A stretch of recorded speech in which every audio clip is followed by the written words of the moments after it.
Good afternoon, Phil Lindeman, Crystal Media News Director, coming to you from the Old Dillon Inn, and I'm with Tim Fredrigal. He's with Millender White. They're in charge of this $100 million 4th Street crossing project, and we got lots of demolition happening. We got work happening on the other side of ODI, but we are getting ready to head inside the ODI. It closed down in 2007, so nobody has been inside. Nobody's been to that historic bar in at least 15, 16 years, but we're going to take a tour inside and see how they will be turning the ODI bar and restaurant into a piece of the new market hall, preserving some of that history here in Summit County. Tim, take us on inside. Let's take a look. So this right here is an old piece that was added in the 70s, right? Yeah, this is newer construction over here. This is old restrooms that, like you mentioned, were tacked onto the building. This is a piece of the building we will be removing. It's not historical in nature. It doesn't tie in with the rest of the building plans we're working on for this this remodel of the Old Dillon Inn as well. So everything that you see further south here, we get into a bit of the older building, and you'll see a little bit more about all the different pieces that have been stitched together here over the past 130 years as we do a lab. Again, you can see some old beer coolers, storage rooms. As we step into the bar side of the Old Dillon Inn, this is one of the original pieces. This will all remain intact.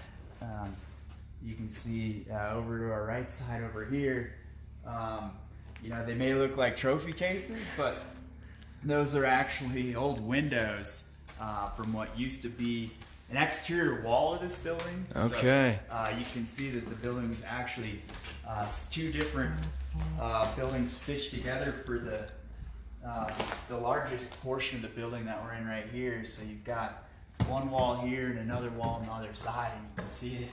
This used to be, the trophy case is an old window case for the is original building. window. Yeah, and then of course we've got the historic bar that was not originally in Summit County.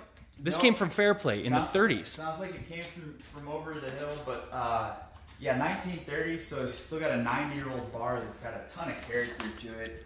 You know, it's not in the nicest of conditions, but that's kind of the character you're looking for. A little Exactly. And we were talking earlier that at one point there was maybe some squatters in here. They had taken some of the dollar bills that used to be strung along the ceiling. That's right. All the dollar bills are gone, but everything else, including the draft menu from the last day they were open, PBR, Budweiser, Miller Lite, still on tap. Well, in 2007 on tap. That's right. Yeah, some other cool history we found is some newspapers from the day they closed, September 21st, 2007. There's an NFL schedule from that same week, kind of time stamping the date that this bar closed, which I'm sure was sad for a lot of locals, but hopefully we bring it back and everybody's excited about the new future of the Old Dillon Inn.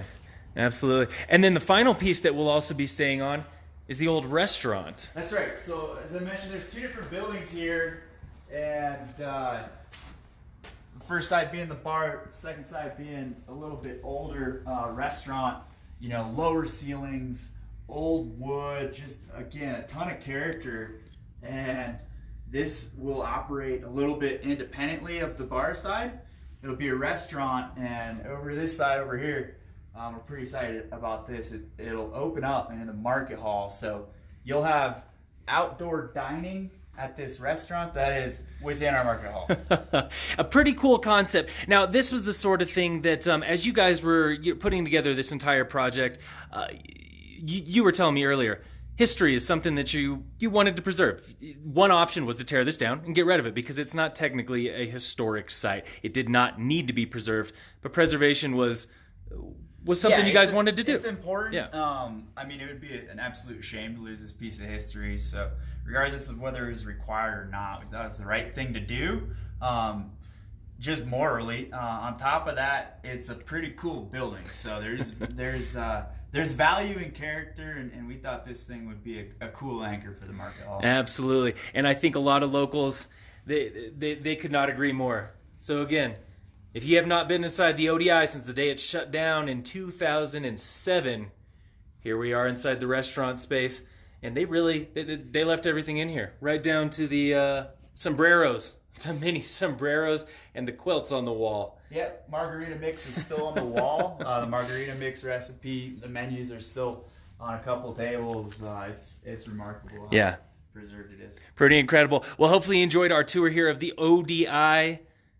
They've got lots of demolition and lots of construction left to do. But Tim, you were saying you were really hoping that by next year, this time next year is a reasonable goal for getting this thing open. Okay.